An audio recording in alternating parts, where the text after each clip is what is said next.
saludo a todos, hermanos y amigos. Que el Señor Jesús los bendiga.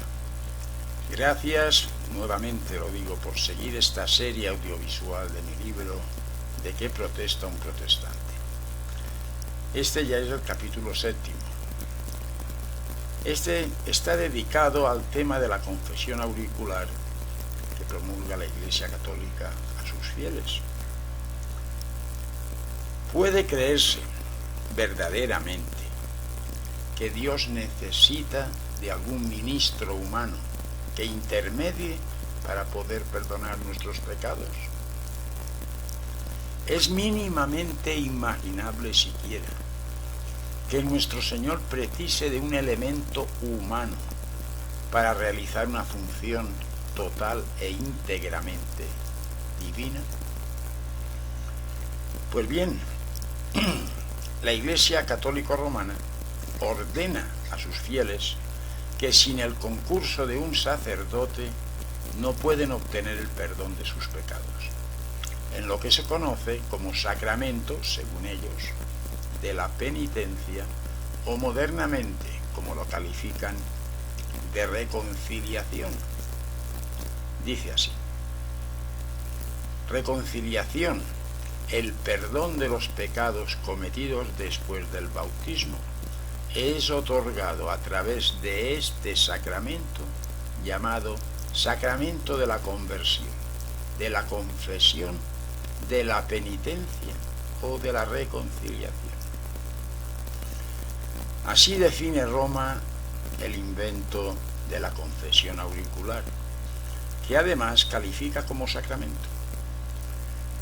Los cristianos evangélicos nos confesamos directamente con el único que puede perdonar nuestros pecados y transgresiones, sin necesidad en absoluto de una confesión auricular a ninguna persona humana. Es decir, nos confesamos a Dios por medio de Jesucristo. Dice la palabra de Dios en Hechos de los Apóstoles, capítulo 8, versículo 22.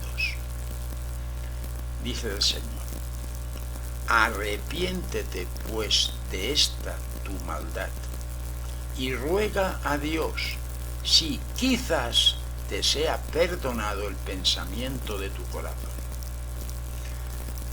Tales fueron las palabras del apóstol Pedro, al que Roma precisamente considera el primer papa.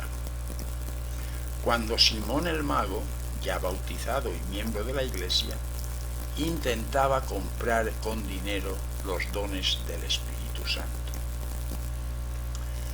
Como se puede observar, Pedro no le indica que se confiese a Juan, a Felipe o a él mismo, sino que le aconseja rogar a Dios directamente, sin más requisitos, y dejando la absolución de su pecado plenamente dependiente de la voluntad divina. Lo que es, digamos, totalmente distinto y está claramente diferenciado en las Escrituras es el perdón eclesiástico que se concede a los excomulgados o separados de una congregación, y del cual tenemos casos puntuales en las primitivas iglesias cristianas. Pero aún este perdón, o perdón eclesiástico, no era ni es potestativo de ninguna persona en particular, sino de la Iglesia, la cual, por medio del presbiterio, o consejo de ancianos, volvía a admitir en su seno a los que por causas muy graves habían sido separados de la congregación. A la esposa de Cristo, o sea, a la Iglesia, es a quien otorgan las Escrituras la potestad citada en el Evangelio de Juan 20:23. Dice: a quienes remitiereis sus pecados, les son remitidos, y a quienes se los retuviereis, les son retenidos. De este último texto bíblico, totalmente fuera de contexto, es de donde Roma pretende extraer toda su doctrina relativa a la confesión auricular. Otro punto muy importante en el planteamiento romano de la confesión es el relativo a la penitencia que impone el sacerdote previa a la absolución. Ese punto es quizás, hermanos y amigos, el más grave de todos, puesto que el cumplimiento de tal penitencia es condición indispensable, según Roma, para que sea válida la absolución sacerdotal. Tiene muchísimo que ver con la falsedad de la validez de las obras para nuestra justificación, que defiende el catolicismo romano. Leamos aquí con suma y total atención la palabra de Dios. Dice el Señor: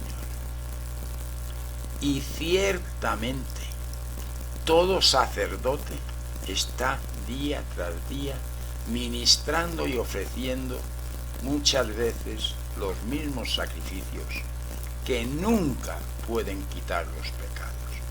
Pero Cristo, habiendo ofrecido una vez para siempre un solo sacrificio por los pecados, se ha sentado a la diestra de Dios.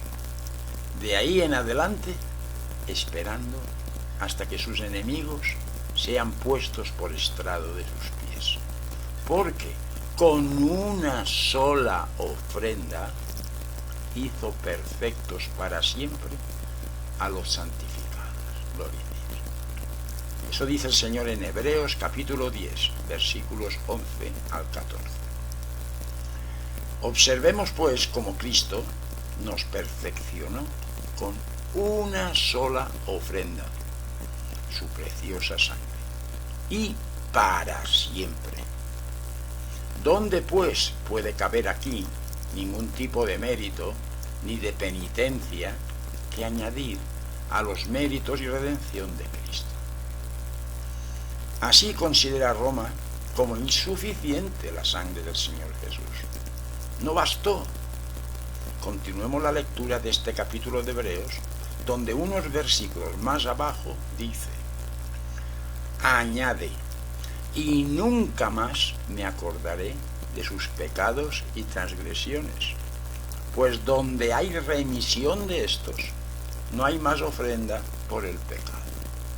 Así que, hermanos, teniendo libertad para entrar en el lugar santísimo por la sangre de Jesucristo, por el camino nuevo y vivo que Él nos abrió a través del velo, esto es, de su carne, y teniendo un gran sacerdote sobre la casa de Dios, acerquémonos con corazón sincero, en plena certidumbre de fe, purificados los corazones de mala conciencia y lavados los cuerpos con agua pura. Eso dice el Señor en Hebreos capítulo 10, versos 17 al 22. Yo no creo que haya nada más que añadir a las palabras santísimas de la Biblia en lo relativo a las ofrendas y penitencias para el merecimiento del perdón de los pecados. ¿Por qué nuevamente el catolicismo romano se empeña en desoír la palabra de Dios y en infravalorar la plenitud del sacrificio de Cristo en la cruz, ordenando a sus fieles penitencias y sacrificios personales? Hermanos y amigos, qué mejor confesor que nuestro Señor Jesucristo. Qué mejor penitencia y sacrificio que el que nuestro Salvador y Redentor sufrió en la cruz del Calvario. En fin, para terminar, hermanos y amigos, y que les quede bien claro la inutilidad de confesión a sacerdote ni ministro alguno, y la total y absoluta validez de la confesión íntima ante Dios de nuestros pecados, oigamos y cumplamos lo que nos dice el apóstol Juan en su primera epístola universal, capítulo 2, versículo 1. Repito, Primera de Juan 2:1. Dice: hijitos míos, estas cosas os escribo para que no pequéis. Y si alguno hubiere pecado, abogado tenemos para con el Padre, a Jesucristo el justo. Juan 2:1. ¿Quedó claro? ¿Puede existir la más mínima duda?